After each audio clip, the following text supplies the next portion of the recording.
Hello' বন্ধুসকল, কেনেকুৱা আছে আপোনালোক? আজি মই আহিলোঁ চৰাইঘাট ৱাৰ মেম'ৰিয়েল পাৰ্ক, যোনটো আপোনাৰ গুৱাহাটীৰ পৰা হাজোৰা ৰাস্তাত আছে। তো ইয়াতে আপোনাৰ ব্ৰহ্মপুত্ৰ নদীৰ পাৰত শৰাইঘাট যুদ্ধখন হৈছিল 1671 চনত। এই যুদ্ধখন হৈছিল আপোনাৰ মোগল যোনজন জেনেৰেল আছিল ৰাজা ৰাম সিং আৰু আমাৰ আহোম সেনাপতি লাচিত বৰফুকন ডাঙৰীয়া। তো আহোম আৰু মোগলৰ মাজত যুদ্ধখন হৈছিল, য'ত আপোনাৰ আহোম জয়ী হৈছিলে যুদ্ধখনত আৰু মোগলসকলে যুদ্ধখনত হাৰি গৈছিলে। তো বলকচোন চাওঁ কেনেকুৱা আপোনাৰ চৰাইঘাট ৱাৰ মেম'ৰিয়েলখন। তো এইফালে চাব পাৰে আপোনালোকে, এনেকুৱা আছে ৱাৰ মেম'ৰিয়েলটো। এইফালে আপোনাৰ গোটেই এনেকুৱা বনোৱা আছে এইবোৰ, আৰু ইয়াতে তাৰ বিষয়ে লিখা আছে কি হয়, ইয়াতে কেনেকুৱা কি আছিলে ৱাৰ মেম'ৰিয়েলটোত। তো আপোনাৰ এনেকুৱা ইয়াত লিখা আছে, এইটো আপোনালোকে ইচ্ছা কৰি পজ কৰি পঢ়ি চাব পাৰিব। আৰু লগতে ইফালে আছে এনেকুৱা আহোমে আপোনাৰ যুদ্ধ কৰিছিল নাৱত, যিটো বস্তু মোগলে আপোনাৰ পৰা নাছিলে। মোগলে যুদ্ধ কৰিছিল কেনন দি, আৰু তেখেতসকলে ঘোঁৰা আৰু হাতীৰে যুদ্ধ কৰিছিল। আৰু আহোমৰ ওপৰত এইটো এডভান্টেজ আছিল যে ইহঁতে আপোনাৰ নাৱেদি যুদ্ধ কৰিছিল বা পানীত তেখেতসকলে যুদ্ধ কৰিব জানিছিলে। তো সেইটো ডাঙৰ এডভান্টেজ আছিল আহোমৰ। তো ইয়াতে আপুনি চাব পাৰে লাচিত বৰফুকন ডাঙৰীয়া যেনেকুৱা আছে ইয়াতে, তেখেতে আহোম সৈনিকক মটিভেশ্যন দিছে। এটা আপুনি চাব পাৰে নাও তেনেকৈ যুদ্ধ হ'লে আগবাঢ়ি গৈছে। এই গোটেই দৃশ্যটো এতিয়া বনোৱা আছে কেনেকৈ যুদ্ধখন হৈছিলে আহোম আৰু মোগলৰ মাজত। লগতে এইফালে এনেকুৱা আছে তেখেতসকলে যুদ্ধৰ কাৰণে কি প্ৰিপেৰেশ্যন কৰিছিলে, সেইবোৰ ইয়াতে এনেকুৱা বনোৱা আছে। এইবোৰ চাওক কেনন টাইপ কিবা আছে, আৰু লগতে কেনেকুৱা গোলা বাৰুদবোৰ লৈ গৈ আছিল, তেনেকুৱা বনোৱা আছে। এইফালে আপোনাৰ পাৰত যুদ্ধখন হৈছিল আহোম আৰু মোগলৰ মাজত।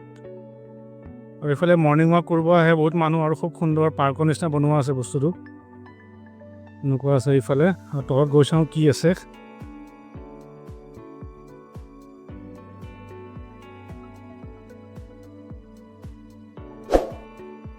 এইফালে গোটেই ৰাস্তা এনেকুৱা গোটেই শিলেৰে বৰ ধুনীয়াকৈ বনোৱা আছে। এইফালে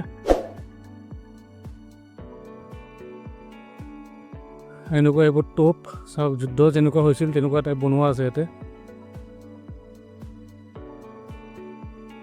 গোটেই বস্তুটো শিলেৰে বনোৱা, খুব ধুনীয়া ইয়াতে। আৰু এইফালে আপোনাৰ ব্ৰহ্মপুত্ৰ নদীখন আছে এইপাৰে, এইখন চাব পাৰে আপোনালোকে ব্ৰহ্মপুত্ৰ নদীখন। ইয়াতে আপোনাৰ যুদ্ধখন হৈছিল, বেটেল অফ চৰাইঘাট বুলি যাক কোৱা হয়। 1671 চনত মাৰ্চ মাহত হৈছে যুদ্ধখন।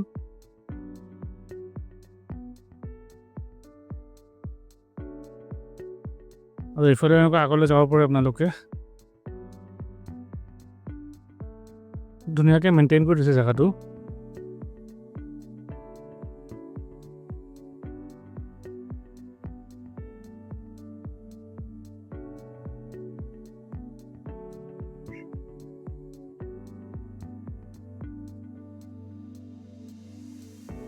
আগলৈ ৰাস্তা আছে গোটেই গছ গছনিৰ মাজেৰে, খুব সুন্দৰ পৰিৱেশ।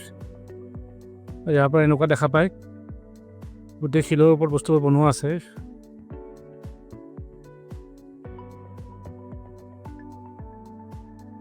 আপোনাৰ যুদ্ধখনৰ সময়ত তেতিয়া আপোনাৰ মোগল যোনজন সৈন্য আছিল, সিহঁতৰ আৰ্মিটো বহুত ডাঙৰ আছিল আহোমত কৰি।